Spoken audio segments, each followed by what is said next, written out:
All right. Hello, everybody. Welcome to another episode of D-Pod. So we're continuing in our alumni series. And today we have Jason Guba, who's one of our new grads in the UChicago ministry. If the sound sounds different today, it's because I am recording remotely, so not in my usual studio. And if I sound sick, that's because I am a little bit sick. All right. Well, hope you enjoy. All right. Hey, Jason. Welcome to D-Pod. Hello, DP. Glad to be here.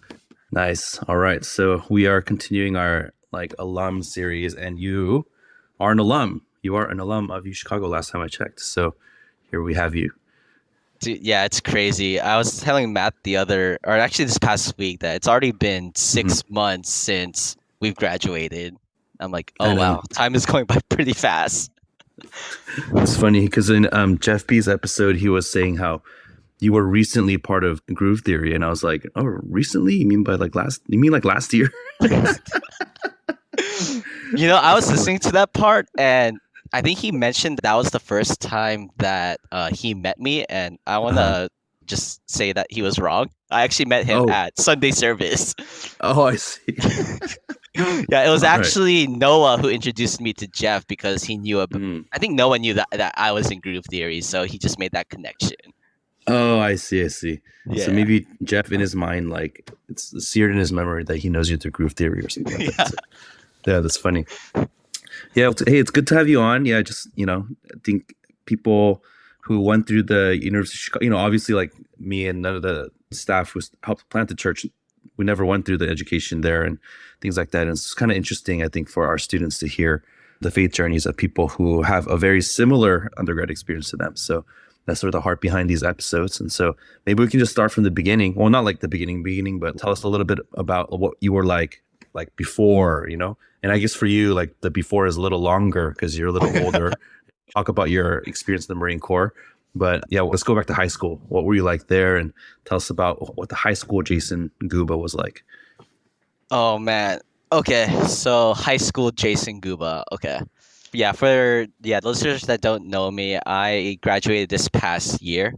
But I actually graduated from high school back in 2014. So I was in high school from 2010 to 2014. So that's why I'm much older than your usual typical UChicago alum.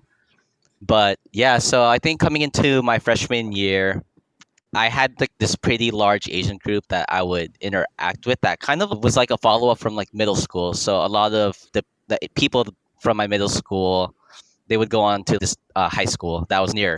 Yeah, so a lot of those friendships were maintained. And yeah, I think in high school, I was really focused on, I think I was very self-conscious about my self-image. I think I really liked being part of a larger friend group and kind of being that person that others could talk to. And yeah, I think I was able to meet a good group of friends through dance, through taking a lot of similar classes together. And yeah, I think in high school, I was also pretty heavily into video games because of that same friend group. That kind of became our main form of interaction. And then, but once I started getting a car, we would hang out outside of, just the home online, and we would do stuff together, go get boba or just go to random shopping malls that's all over the SoCal area. And then, yeah, I actually didn't really think about college. I knew it was something that I was I think school and my parents ingrained in me, but I actually didn't know how to get to that step. So it actually wasn't until my senior year of high school where I realized that, oh wow, I have to take the SAT, I have to apply to college, because coming from an immigrant background where my parents immigrated from the Philippines, they had no idea. So I wasn't really counseled on that. So I think I had to figure a lot of that stuff on my own. Yeah, just through what my friends were doing, I just kind of followed along with them as they did their whole college application process. I didn't know I had to be involved in clubs, so I started joining more clubs. So I think, to summarize, I felt very ill prepared for the college application process during high school. Yeah. So you were a first generation college student, or first generation college student in the U.S., I guess. Yeah, I would say first generation college student in the U.S. since technically my dad did get his degree in the Philippines. Yeah, but I remember that being tough, like, because my parents were immigrants too, and Hmm. they didn't know much about the college system here. Or I followed my friends too. Like the reason I, ended up going to Troy High School in Southern California was because one of my good friends in middle school was like, "Oh, I'm gonna apply to this school. Like they have this program called like IB," and I'm like, what IB and what is all this? And I remember having to just figure it out, and figuring it out just basically meant I just followed my friends. So Yeah. it sounds like it was your experience. Yeah. Yeah. So I remember you wanted to go to Irvine. Was that right? When you were in high school? Oh yeah. So I actually, yeah, at the time UC Irvine was my top school. I was like in this program called like Avid, and we did like some college tours.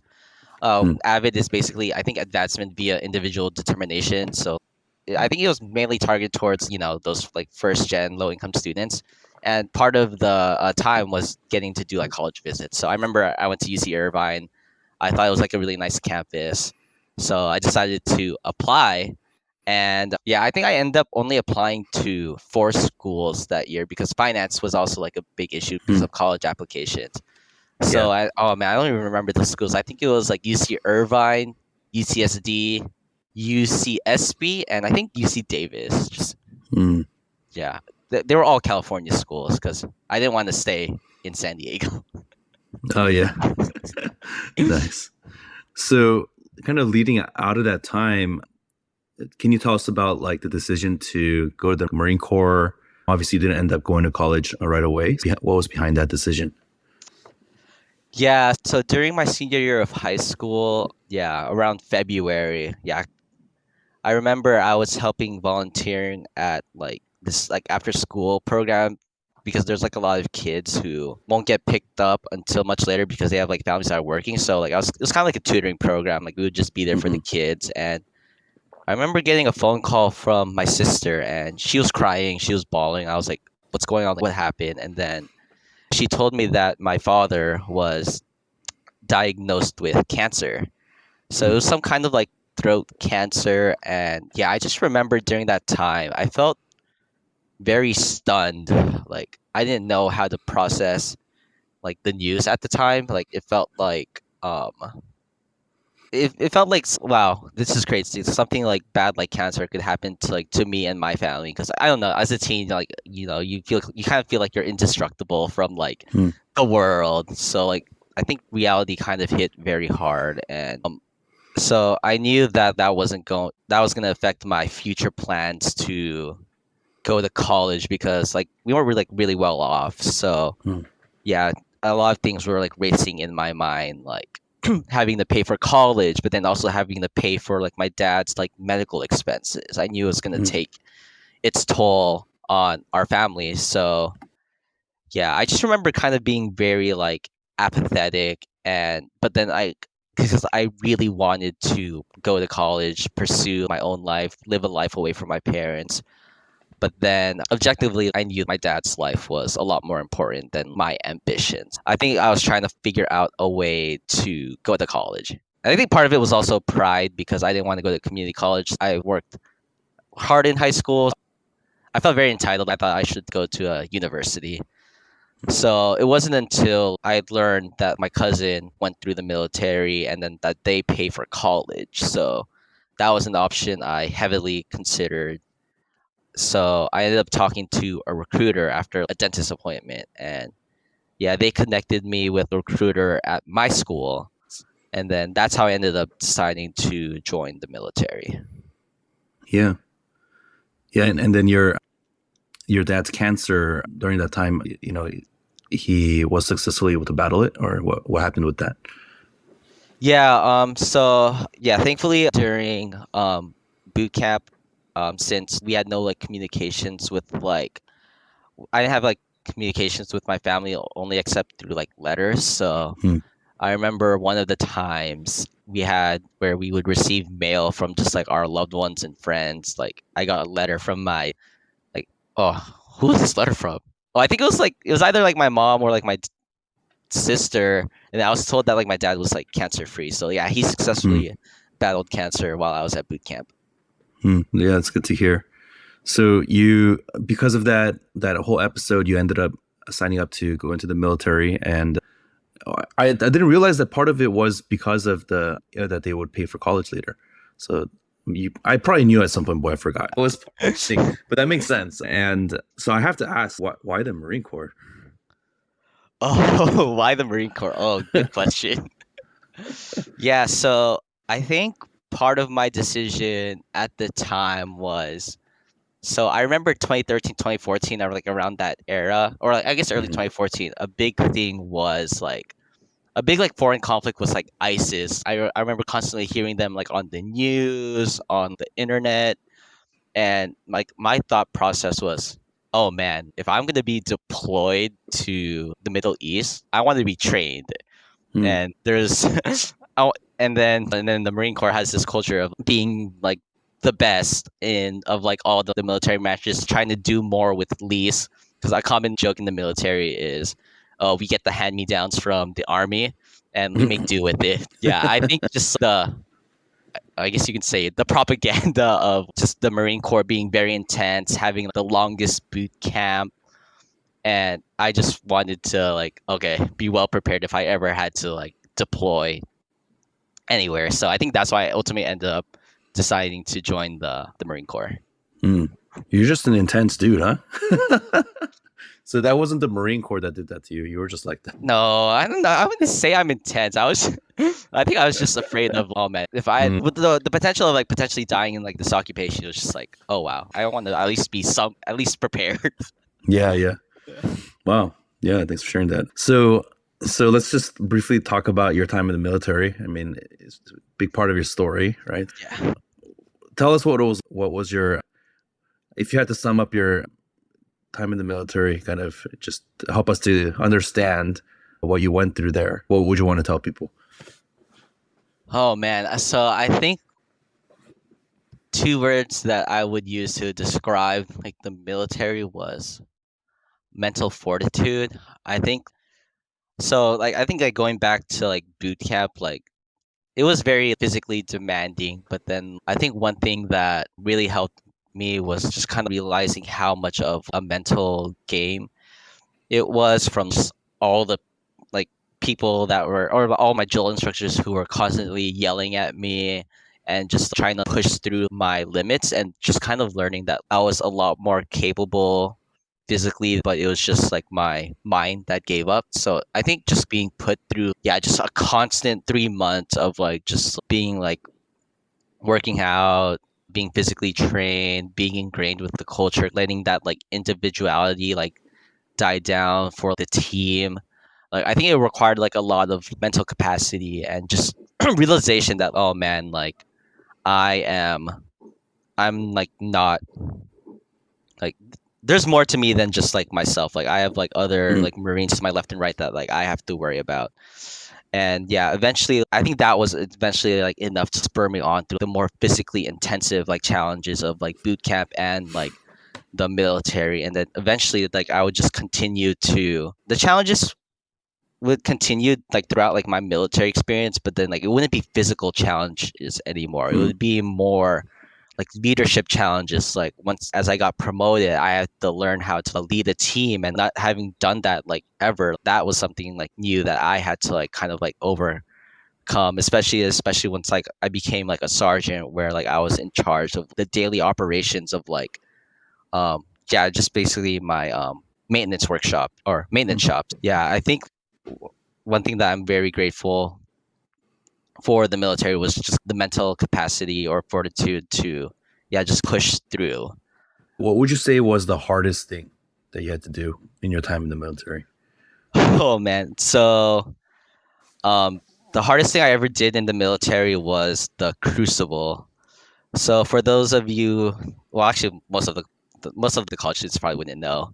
Basically, the Crucible is a 54-hour event where you train everything that you've learned throughout boot camp, from yeah, just drilling Marine Corps knowledge to hand-to-hand combat to rifle ranges to just like physical like team building activities. And so over this 54-hour period, you only had 3 MREs, which stands for meal ready to eat, and each package is around 2,000 calories.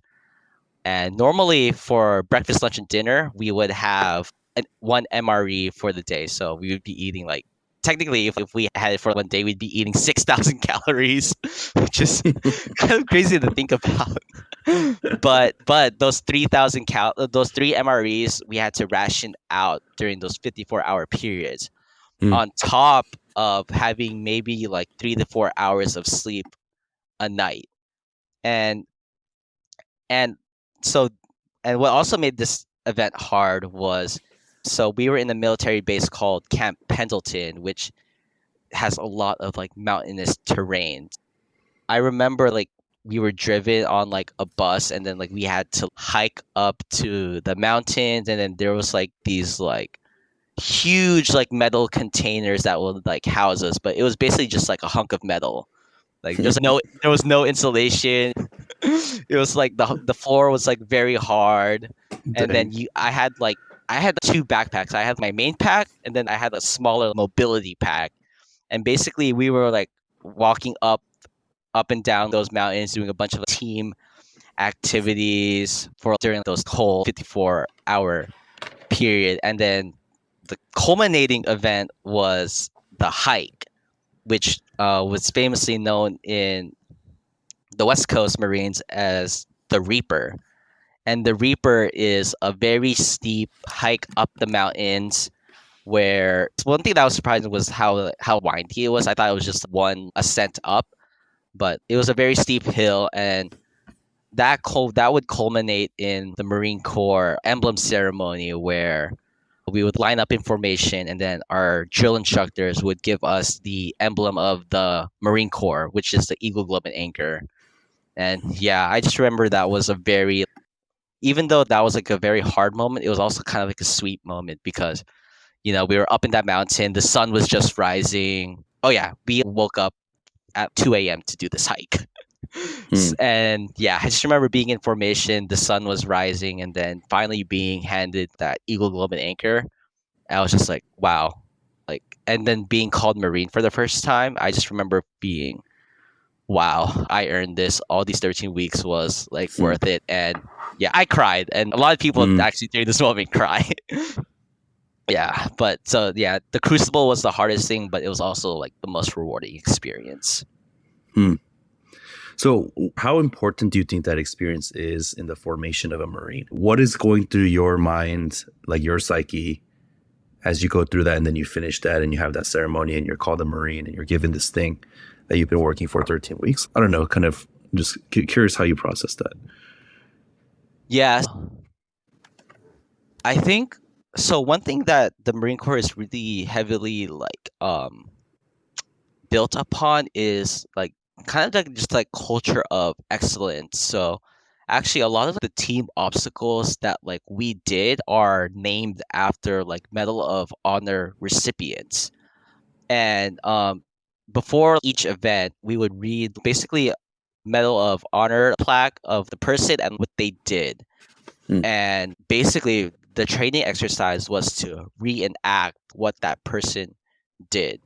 So I think just being able to, just kind of take part in some of the actions that a Medal of Honor recipient did was just kind of, wow, like I'm doing this. This is something that someone before me has gone. And that kind of just spurs on like motivation to just like to go on with like that crucible, because, like we're in like a heavily like controlled environment.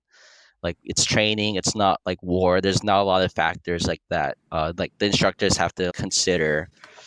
So I think just like realizing that, oh man, people did this in like probably like way worse like conditions and with a lot of more like unknown factors, to me it was just I think I was inspired. Yeah, and I think part of me wanted to continue like that like tradition of like excellence that the Marine Corps was like building. And yeah, and on having the brothers to my left and right of me during that time also made it like a lot more bearable. Like I just remember like right before the hike, there was the night before the hike, me and there was me and this guy, and like I don't we were like pretty weak hikers, but then like I just remember uh, us being like, we got this. And then before like going to bed, we like gave each other a hug out of like encouragement. And yeah, so I think just being able to, yeah, reenact the culture that was set before by like male honor recipients, and just the brotherhood that was like being fostered during the military, because we spent those entire 12 weeks together. We ate together, we trained together, and we slept in like, the same room together. So yeah, I think all of it was like just yeah, it was really a culminating experience. Yeah, that's powerful, man. I have a pretty high respect for the military. I was never in the military myself, but did because of I think my high school JROTC experience, and then really considering going to the Naval Academy. I mean, that was a big part of my high school story. Went to Naval Academy seminar to try to check it out, and I remember the only people crazier than the Marines there were the Navy SEALs. Yes. Yes. The Marines are pretty intense dudes, but I think the military demands my respect because they're an institution that still is able to form people. Cultural commentators, they talk about how the role of an institution is to form a certain kind of person, and it's still meaning something when someone says that they're a Marine. It means something. It means there's a certain set of shared experiences. And that's really neat to hear about the whole Medal of Honor thing. I didn't know about that particular aspect of it. But that's really powerful because it's, hey, these were people who called themselves Marines. This is what they did.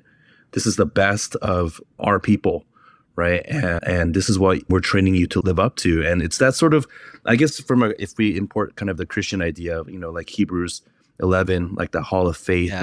Yeah. People who for you, right? Hey, it means something to be part of God's people, right? And hey, join in this kind of long procession of people who've gone before you. And I think that's sort of what I'm sensing when you're talking about your kind of training in the Marine Corps. And then it all culminates in you finally being called a Marine. And then it's like, I just start crying. Yeah. But yeah, that's really powerful. I think that's super awesome. I think there's so much to learn from the military in terms of its ability to still form people, cause people to become like, go from being a child to a full-fledged adult who can take responsibility and take on really difficult tasks. Yeah, thanks for sharing some of that. So as you kind of think about, I guess, your time in the military, like I guess kind of going off of maybe some of the stuff I'm sharing already, but what are some things that you've learned in the military that has kind of paralleled your walk with Christ as you've, after your time in the military, you became a Christian? What were some of the lessons that you learned in the military that have become kind of useful or have transferred over to your Christian walk?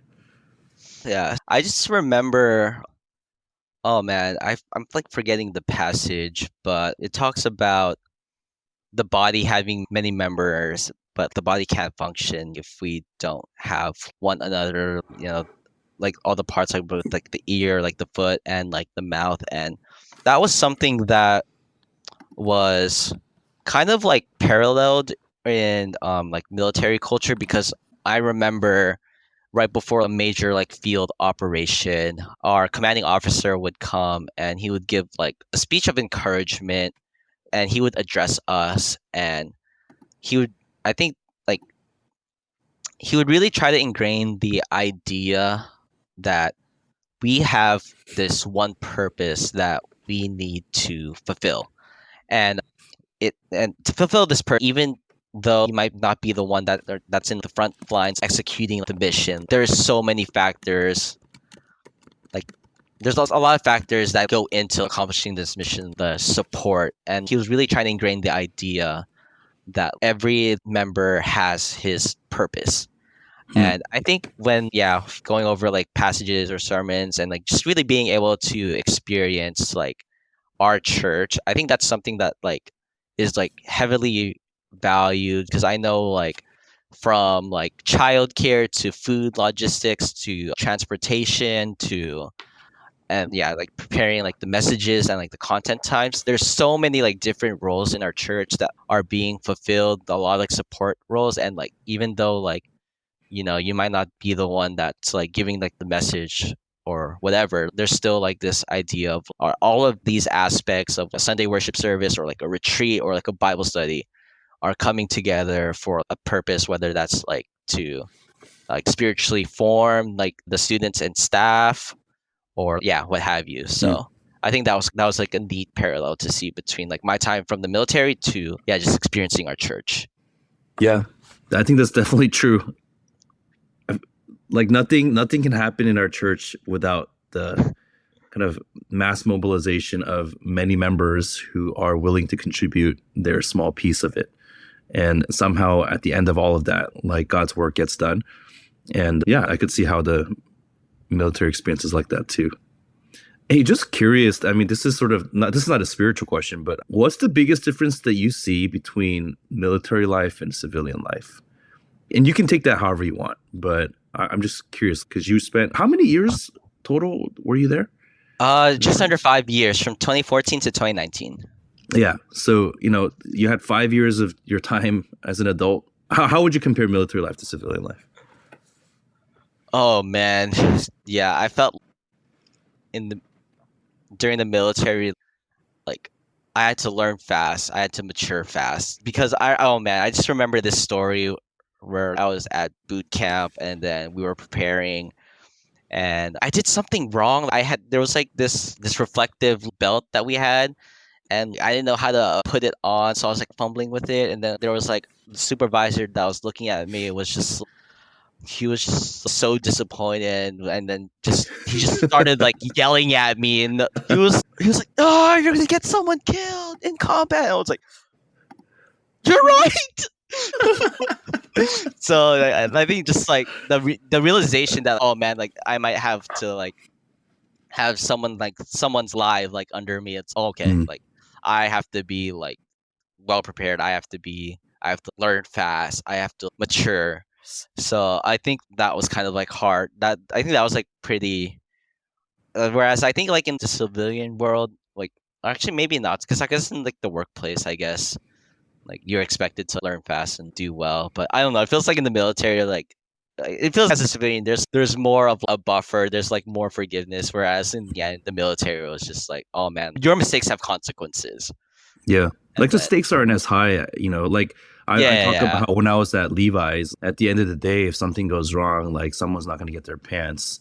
So it's not as big of a deal as like somebody's life is on. So, yeah.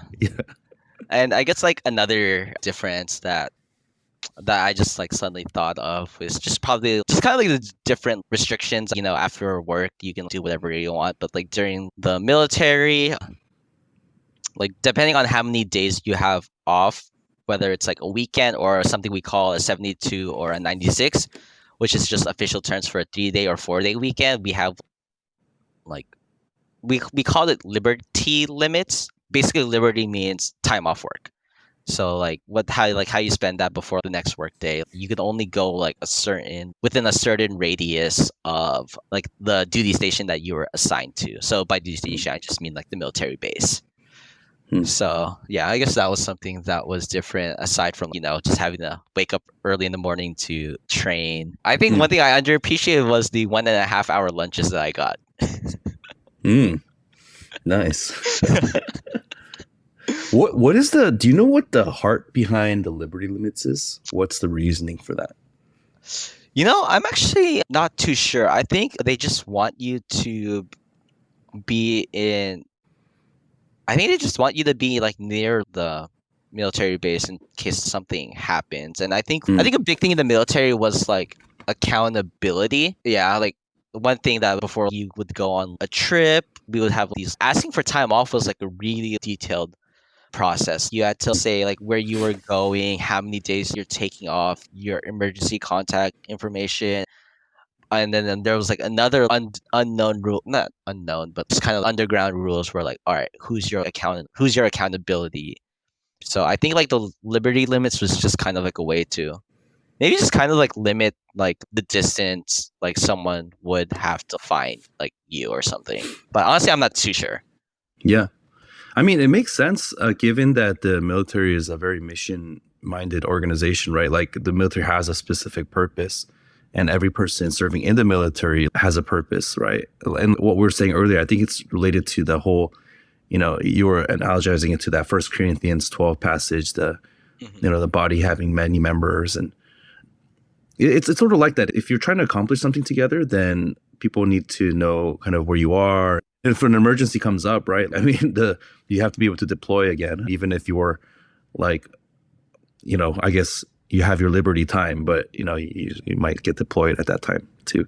So it's really interesting. I do see a lot of parallels between like the military as to like not just our church, but in any like even for Christian organizations, especially like mission organizations or people who have like, very strong purposes. I see how like there's a lot of parallels there. So it's kind of interesting to hear you talk about that. Hey, let's talk about your spiritual background a little bit. So I know you made your decision your freshman year at the University of Chicago at our church. So what were your beliefs or what was your background before that? Yeah. So I just remember, I think there was some like demographic like surveys that like I remember filling out. And whenever it like came to the question about like religion, that was one question where like, oh, I don't know how to answer this. I think I just picked a random one. So then I just remember asking my parents, oh, what do we believe in? What's like our religious beliefs? And then my parents said, oh, we're Roman Catholics. And then that was it. I didn't investigate any further. I think since then, I just kind of identified myself as Catholic or Christian if Catholic was not available. But overall, I had like growing up, I had very like little like religious like background. I mean, sometimes like I would go to mass with my parents on Sundays, but then I think I would complain so much that like I think we eventually stopped going because like, I thought church was boring. Like as a kid, like having to go through, oh, why are we kneeling? Why are we standing? Oh, why are we singing? Or what are we even talking about? I had no idea what was going on. And then as I got into middle school and high school, my mom was like trying to ingrain the idea of, oh, do you want to go to an after school Bible study program? Do you want to do confirmation? And I was like, no, why would I do that? Like, I just want to hang out with my friends and play video games and do schoolwork. So, I don't have time for that, which I probably had time, but I just didn't want to like, I didn't want to go through it. And then there was also like, we would go during Christmas Eve service, but it was usually one of those, oh, if you don't go to Christmas service, you can't open presents. And I wanted to open my presents. Nice. And then I remember having this Hume class in high school where it compared religious stories and Greek stories. And I just remember being like kind of interested about the fall account, Noah's flood, and just kind of comparing that. But I think if I had to ID what my beliefs were, I think I leaned towards agnostic. Being agnostic, because I think at the time like I didn't know if God was real, but I couldn't like disprove his existence. So I think like I just read the description of what agnosticism was. I was like, oh yeah, that aligns with me. So I think I probably would have claimed that I was agnostic. So coming to college, like, were you looking for a church, and how did you first start coming out to our church? The question or the answer is absolutely not. I think trying to find a church was like the farthest thing from my mind. I think I was so ready to get out of the military and just really ready to move on with this next phase of my life of going to college and getting my degree that like I think that was like my sole focus. But I did meet our church during my orientation week. We had just completed the convocation at Rockefeller Chapel, and I was with one of my military buddies, and he was throwing a frisbee with someone he had met, and I asked if I could join him. So we were out in the quad throwing a frisbee, and then Huna was the staff that walked up to us and asked us if we wanted to join and have pizza, and we're like, oh sure, we'll join. And then I just remember, I think you were there, Kata was there. At the time, Lishan and Stella and Hannah Park and Agape. Yeah, funny story. My side of the story for that incident is that I think we had reserved that part of the quad for our welcome week event, and so then we got there to set up, and then was, I'm gonna go kick those people off, like this is our space, like I'm gonna tell them to leave, and then Kata was like, you should invite them to join us. It's like, we're trying to meet students. She's like, oh, right. Yeah. And we're going to hear this and correct something that's actually not correct, but that's at least how I remember the story. I feel like yeah. Yeah. Oh man. I just remember throwing frisbee, we ate pizza, and then agape. I remember I forgot who I was talking to, but I was like, wow, agape is like a puppy. He's so energetic. So I just remember like my first impression of Gabi, like he was very energetic, and then he was actually like the one that started talking to me about like my religious background. What did I believe in? If I was like, he was like asking me more, get to know you like personal questions. I remember we were talking about the Suns because he was from Arizona, and yeah, I just remember there was a vibe that I was getting where, oh man, these guys are part of a church, and I don't know how I feel about this. And I think he was like very nice, and yeah. So like when he started asking me about like my religious background, I was like, okay, yeah, that just confirmed that yeah they were a church. And he tried inviting me out to the student welcome night, but then I kind of said, oh, I said no, I'm not a Christian, like I wouldn't belong at your event. And then I just remember him saying like, oh, that's totally okay. I was like, oh, okay, I'm still probably not gonna go.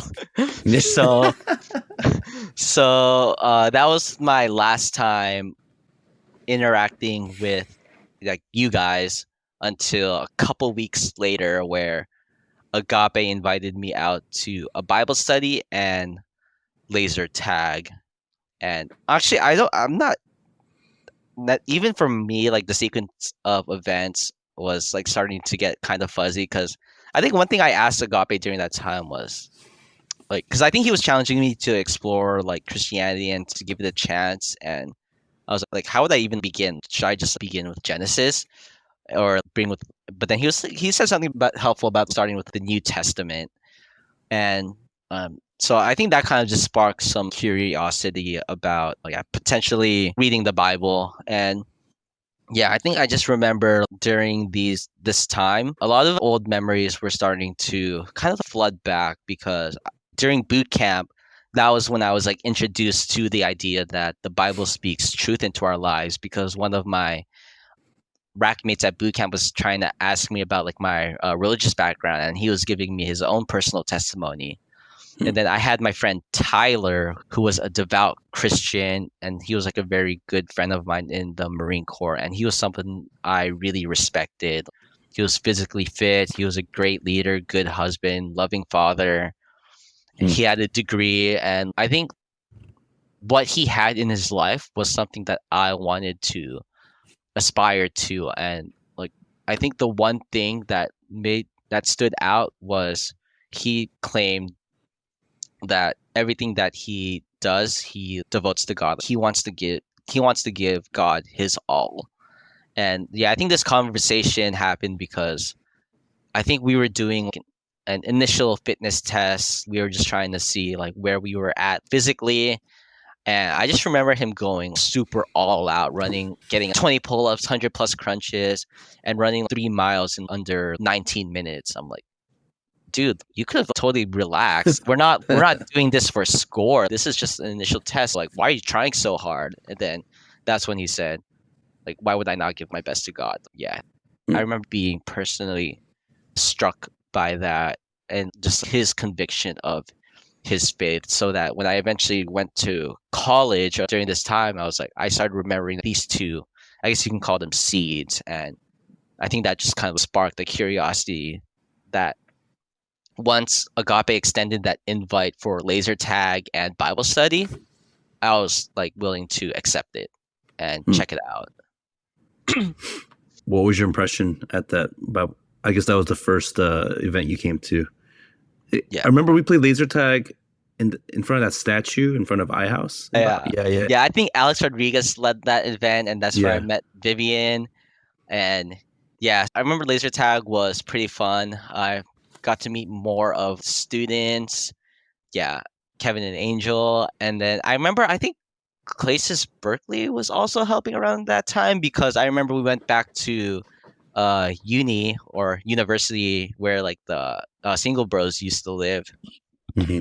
Yeah, they And had come for a short term, like a mission trip to help with our fall activities, I think. yeah, so we did the Friday night Bible study, and I just remember someone from I think it was the vision team or like that gave a testimony, and I found it like very like relatable. Like even though like I wasn't like going through his experience, even if I didn't go through his experience, I could relate with a lot of the sentiments.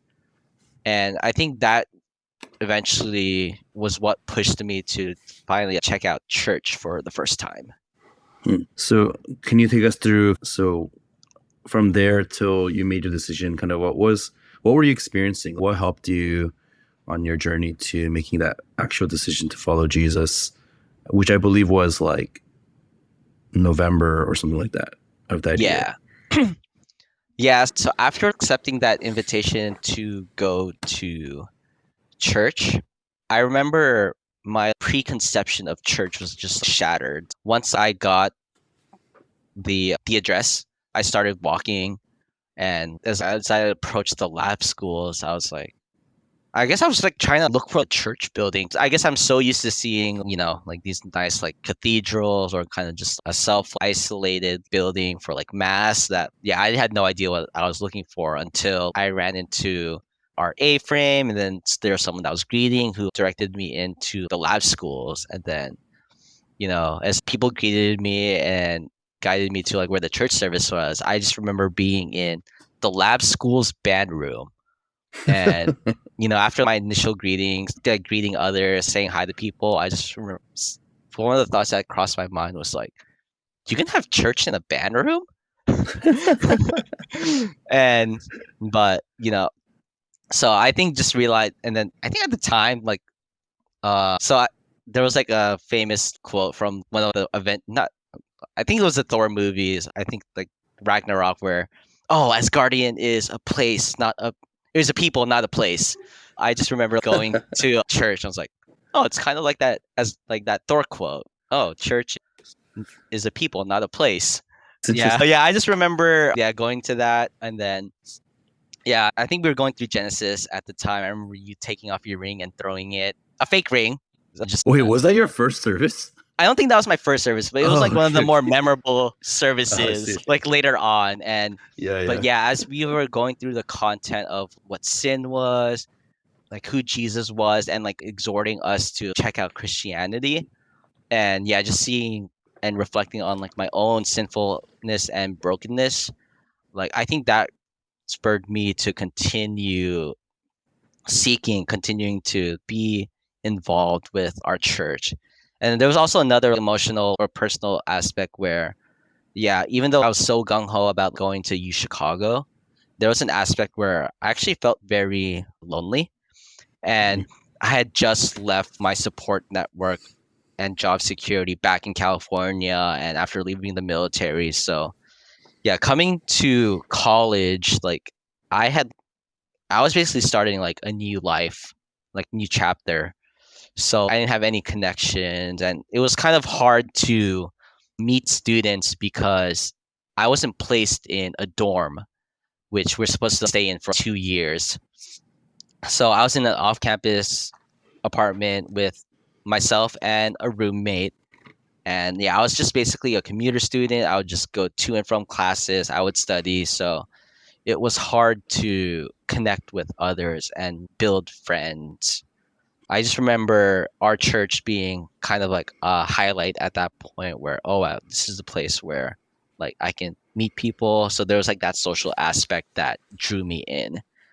And yeah, as I continued to, yeah, just, you know, be a regular at like the Bible studies, just learn more about who God was, what sin was, and seeing my own brokenness from my apathetic treatment from my dad during when he had cancer, to seeing my own selfish ambitions of wanting to get a degree, and yeah, just reflecting on my manipulation of my junior Marines to make myself look better, and just ultimately the chasing after cheap thrills, skydiving.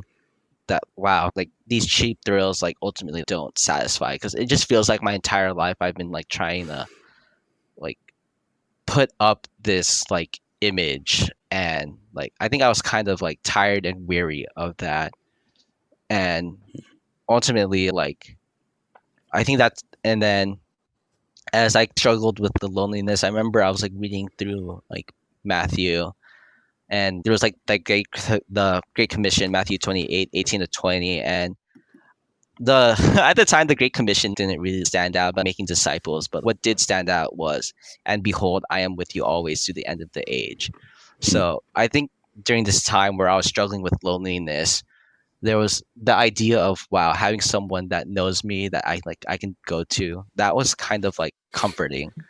Then I think the next step was going to our fall retreat during that first year. This was just us and the staff and like a couple of the students.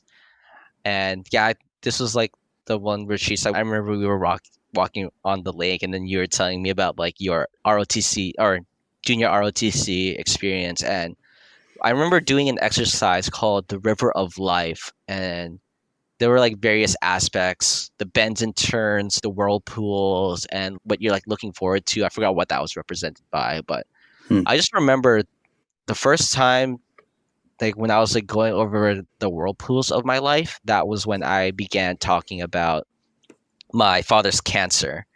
And I think that was probably the first time I started talking about that area of my life to other people, because I definitely didn't process it well as an 18-year-old. And then in the military, where you're kind of like holding and bottling in your emotions, I think it was just something that I never got to talk about with someone. So there was like never an opportunity, I feel, to talk about it openly. So I think, yeah, I think that's when I started realizing that, oh wow, I feel like my own heart softening, just really seeing like the gospel come alive, and then seeing like my own brokenness. And then I think as I continued attending Bible studies and Sunday worship service, I think that ultimately led me to sign up for the Thanksgiving retreat, which was combined with Northwestern at the time. And yeah, I think I had learned enough about Christianity. I had seen my own sinfulness that I think I was like pretty close to wanting to make a decision, but I didn't know what that would look like. Like, what was I supposed to do? So I didn't know if it was just a prayer to God. Did I have to tell someone about it? I remember during that time, a fun time, we were doing like the ropes course, the leap of faith. So basically, to give context, this was like a ropes course, and you're like on, I don't know, 2 to 3 stories high, and then there's a bar. You have to jump and grab it, and they called that the leap of faith. So I remember going up there, and I was like, I guess I was kind of like bargaining at God, because I was like, God, like if I make this jump and I grab onto that bar, I will follow you. So no way. Oh, this is my first time hearing this, I think. Yeah, this is the fluff that was like taken out of that I didn't include in the testimony. Yeah, so there was like this internal, so I was like kind of like bartering God in my mind. And then I remember as I like jumped out, so the protective helmet that I was wearing, it like slid over my face, so I couldn't see anything. And then I just remember I grabbed the bar, and I was like, whoa. And then I remember I think I was like the first one to like do the leap of faith, because people were like cheering, but I was like, oh wow, okay. So I didn't actually think like that's funny. that would be like an answered prayer. And yeah, I just remember as we were like wrapping up that retreat, we were going over, I think it was John 21, I believe, the restoration of Peter. Yep. And yeah, I think what stood out to me was, wow, here is Peter, who was basically at the right hand of Jesus. He witnessed his life. He was at his teachings, and like he was being a servant for him. And Yeah, just this picture of just Peter abandoning Jesus at like his lowest moment with the crucifixion, and then but then after Jesus's resurrection, and then Jesus going to Peter and basically like giving him an offer of like restoration. I remember that passage like that. I don't want to say broke me, but that got me. I remember during that I was like just bawling. I was like, oh man, here am I who for the past 23 years of my life I want nothing to do with God. Like I didn't even acknowledge it. I didn't even acknowledge him, but yeah, here is Jesus who is there. Wait, like with that same offer of I want to I want you to follow me. I want you to know me. And I think I remember like after that time, I think we had time to pray. So like after like wiping away my tears, which was kind of funny because I think next to me I was sitting next to Gene, who was a class of 2022 grad, and I remember crying. And then Alex had a very similar experience where he was sitting next to Gene at senior retreat, and he started crying. Oh And at yeah, the time, we both didn't know Gene. that's funny. Yeah, so I just thought that just like randomly popped up. But yeah, I just remember during that time, like I just left that room, and I remember praying, saying, like, in such like a broken way that like I don't like really remember the prayer, but I remember it was pretty broken. But I just remember asking, yeah, Jesus, I recognize my sinfulness, the way that I'm trying to pursue my life. I want to like, I want to surrender that to you. I want you to take the helm of my life. So I made that prayer, and then I think we had one final activity where you handed out a piece of paper, and then you asked, "Oh, are you a Christian? Or do you make your lordship decision? Did you make a salvation decision, or do you want to continue to seek?" And yeah, I remember checking the box saying, "Yeah, I want to place my faith in Jesus." And then you know, I I didn't really like I checked the box, and I like thought nothing of it, not realizing that I had decided to become a Christian. So I just remember like on the way back, I think I was like in the bros band, and I was talking to Agape, and I think Stefan was there, and we were just kind of like talking about the retreat, how I experienced it. And yeah, I remember we stopped at that Giordani's for dinner, and you asked me what I thought the retreat was, and I told you, oh, I decided to follow Jesus. I checked that box on the piece of paper, and then I just remember you being shocked and wanting to announce it, and I was like, sure, what's the big deal? So at the time, I really recognize like the significance of like a salvation decision. So yeah, I just thought it was like super. And I was like, yeah, sure, you can announce it. But yeah, I didn't think it would be like Yeah, some like joyous occasion. yeah, But yeah. That was awesome. That was shocking. It was like, oh, you became Christian? Oh, wow. yeah, I guess maybe Yeah, there wasn't a prompt. Actually, I don't know if it yeah, was at the time, because I feel like there's usually a prompt where it's, oh, if you wanted to become a Christian today, you should maybe talk to your staff or your mentor. I don't think that was like a no, thing that we did. I don't think we said that at that. Yeah, it's like, okay, I'll just keep this to myself. I'll check the box. And Yeah, yeah, I thought that would be it. But yeah, yeah. That's awesome. Yeah, and man, since then, what a journey God has taken you on. That was just the first of many steps of faith that you took, and so it's kind of interesting to hear about the leap of faith thing. Yeah, I didn't. That's kind of funny. So, as you think about like your time in college, then what would you say was like a spiritual low point for you, and then a spiritual high point as you think about like how you tried to grow in your faith in the next mm, 3.5 years after that? yeah, I think a spiritual low point was my third quarter of third year. During this time period, I think I suffered from burnout. I had moved in with like my Christian roommates, and then yeah, just trying to yeah, I guess trying to learn like what it means to be an older brother, learning how to be a peer while also just like trying to grow in like my spiritual disciplines because oh man, yeah, I'm I was pretty bad with having like DT be like a consistent like rhythm, and so while trying to like, build myself up spiritually, also trying to handle like the academic rigors of UChicago, I think it eventually became too much where like I became kind of like demotivated to do anything. So during that quarter, I was like I wasn't going to class. I was like snoozing my alarm for 2 hours.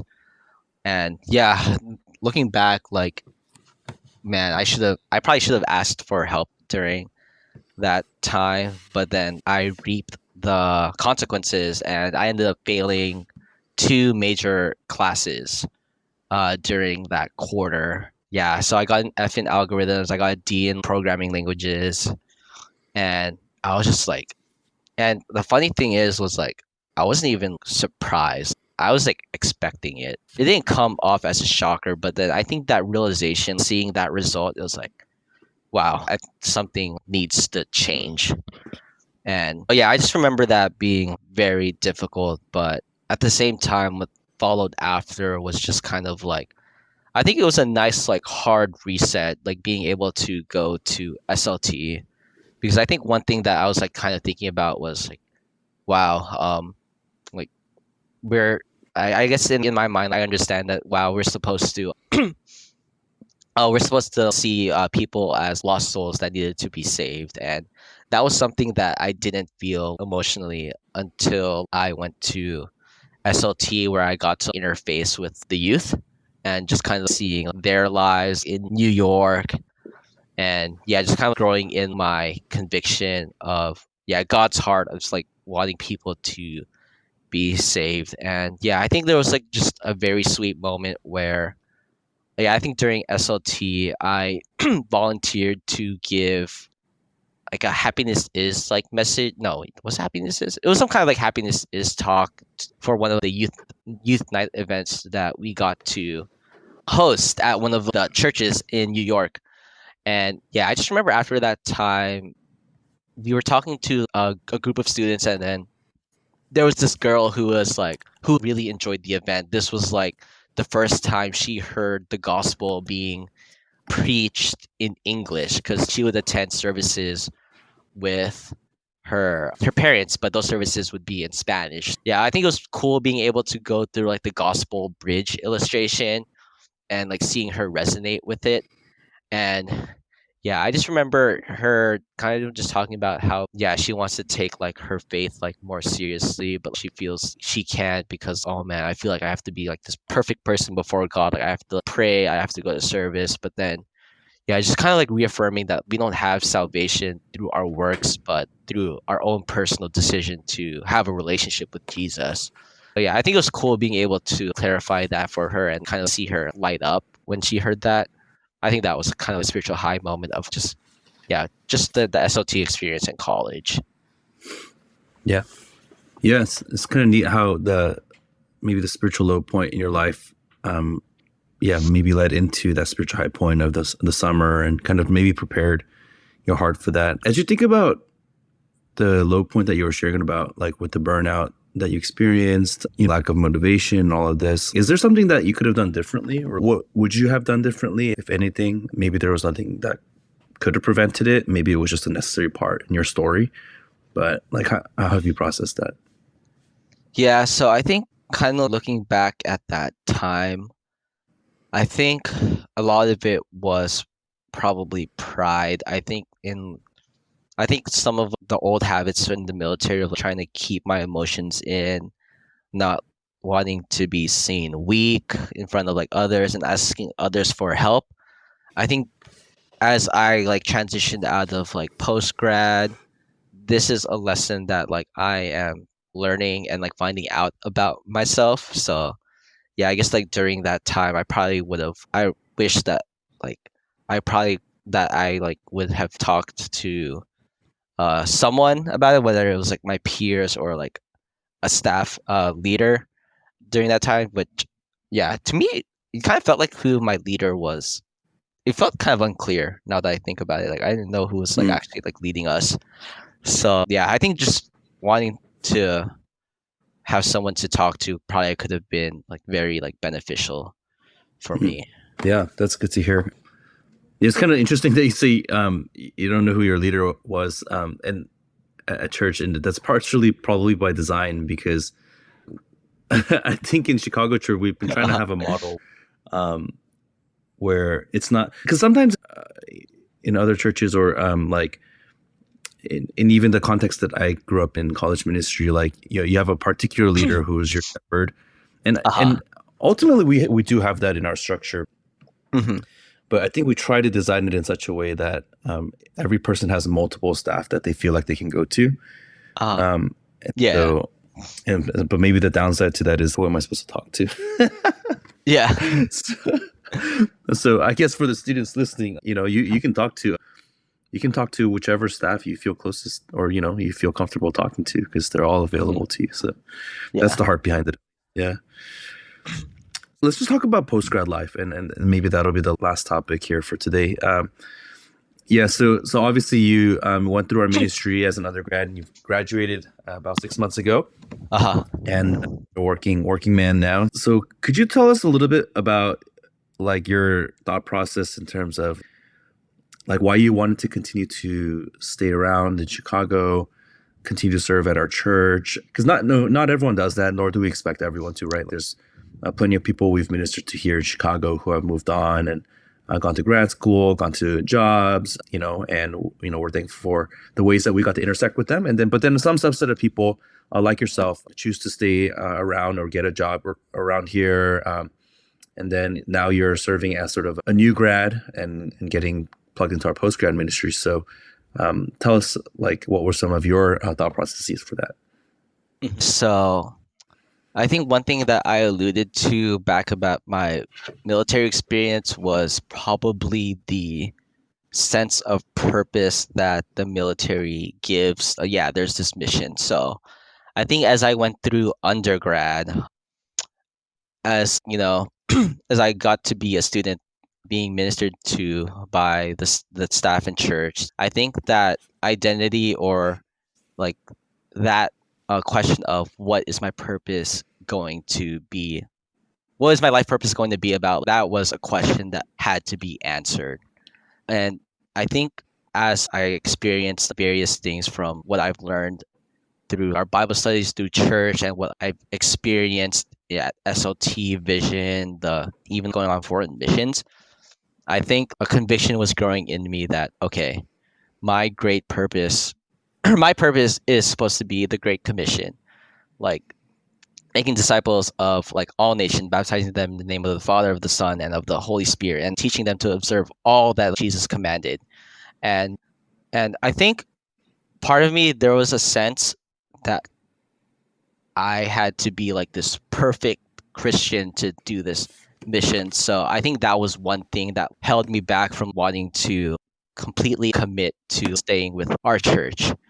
Because with the COVID year, there wasn't really opportunities for evangelism, and just seeing all the various evangelistic opportunities that we are like now offering to the students, it was like, oh wow, I wish I had this as an undergrad. But I'm very thankful, because I think even though I was like bad at DT, I think just being able to take those small steps of obeying God through just showing up to staff DT sessions, showing up to a Bible study, and saying yes to Sunday worship services or retreats, I think that consistency just was starting to like build up to, I think, where the final culminating point was after like graduation, after the Philippines mission trip. It was just like, I think it just made sense to, if I wanted to honor like the Great Commission and to honor some of the relationships that I did have, I think it just made sense to stay in Chicago, even despite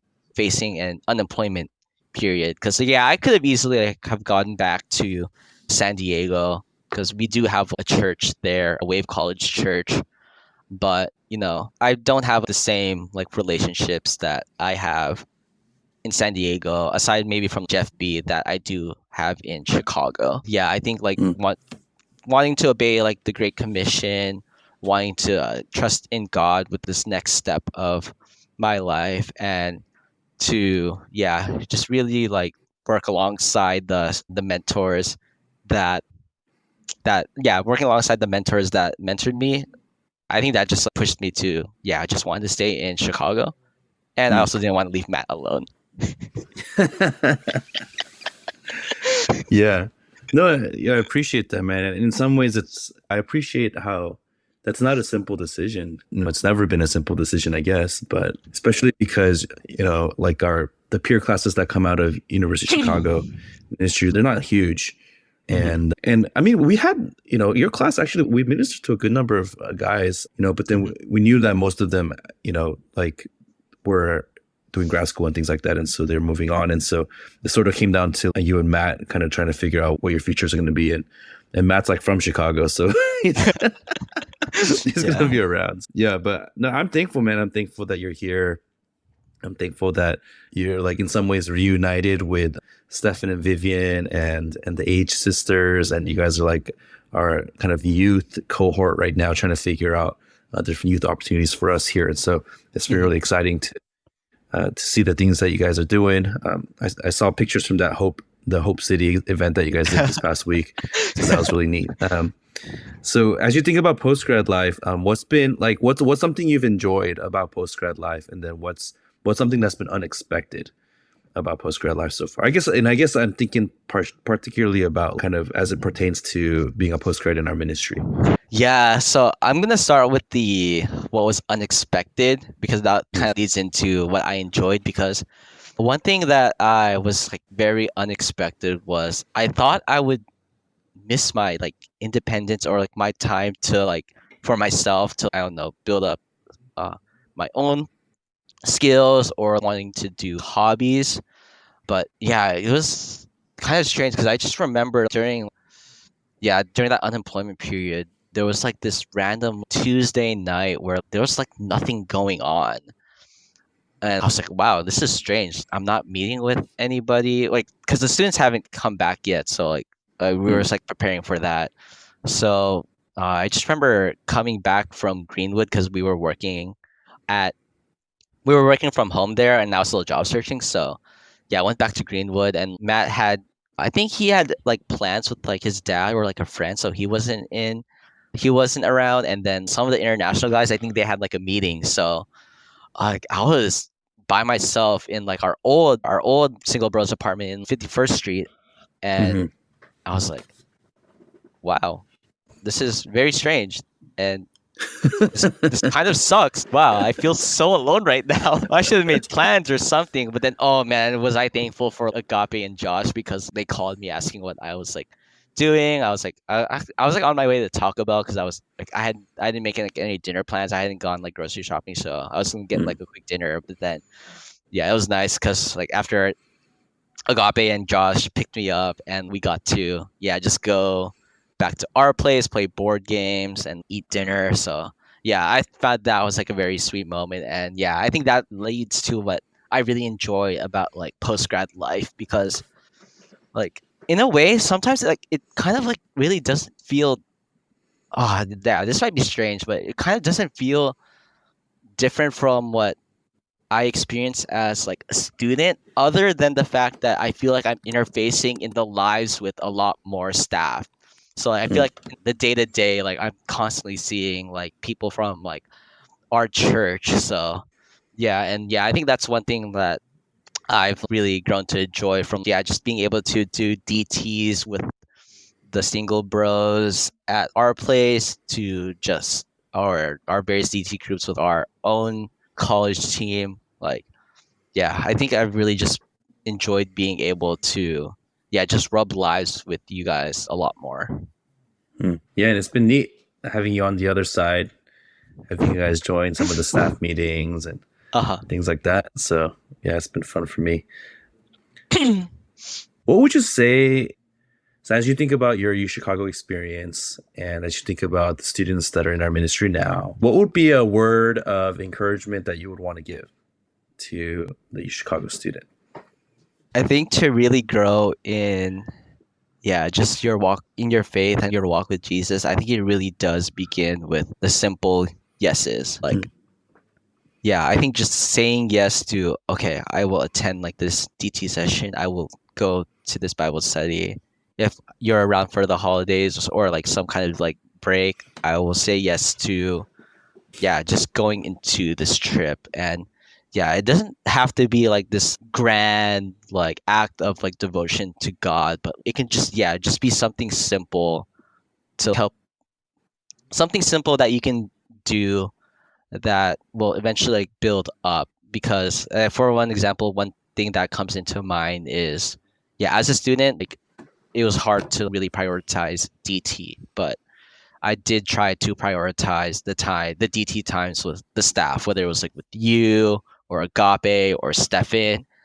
And what I found was that by constantly being consistent in those times, Hmm. as I would go, as I went into my post grad life, where I'm like in the single bros place doing something like our devotions is less of a drama. Like I like going from one time to doing like a more consistent few days of DT throughout the week, because I know we have our set rhythms, but even like when those rhythms aren't in place, okay, I know that I should be doing DT during this time. I think my encouragement to the students would be to, yeah, just kind of really self-examine like where you are, and then if and then just try to do one small thing for God, even if it's, okay, I'll pray for 5 minutes, Hmm. or, and then eventually that will build up to, okay, I can pray for 10, 15, an hour. So yeah. Yeah. Yeah, that's good. That's good practical advice. Yeah. Um, so we'll do our last question, which is usually, we turn it around. And if you have any questions for me as you think about our relationship, just any of the stories that you told, anything you're curious about from my perspective. Yeah, I'm like, I think over these past 4 years of college, I'm kind of very curious about what your viewpoint of me was. Like, what was like kind of like, yeah, your first impression, and as we, yeah. Hmm. That's hard. That's 4 years worth of 4 years worth of observations and feelings that I'm trying to net out in a sent or like a couple sentences here. Let's see. It was, yeah. I mean, overall, I think I was encouraged because, you know, I remember when I first met you, and then you started coming out more regularly to Sunday services. I think even to some of the Bible studies, and it was kind of, later on as we kind of worked on your testimony for your baptism and things like that. It was interesting to hear your side of the story there. But for me, that was when I first moved to Chicago. You, Matt, your class was my first set of freshmen that I was kind of ministering to here.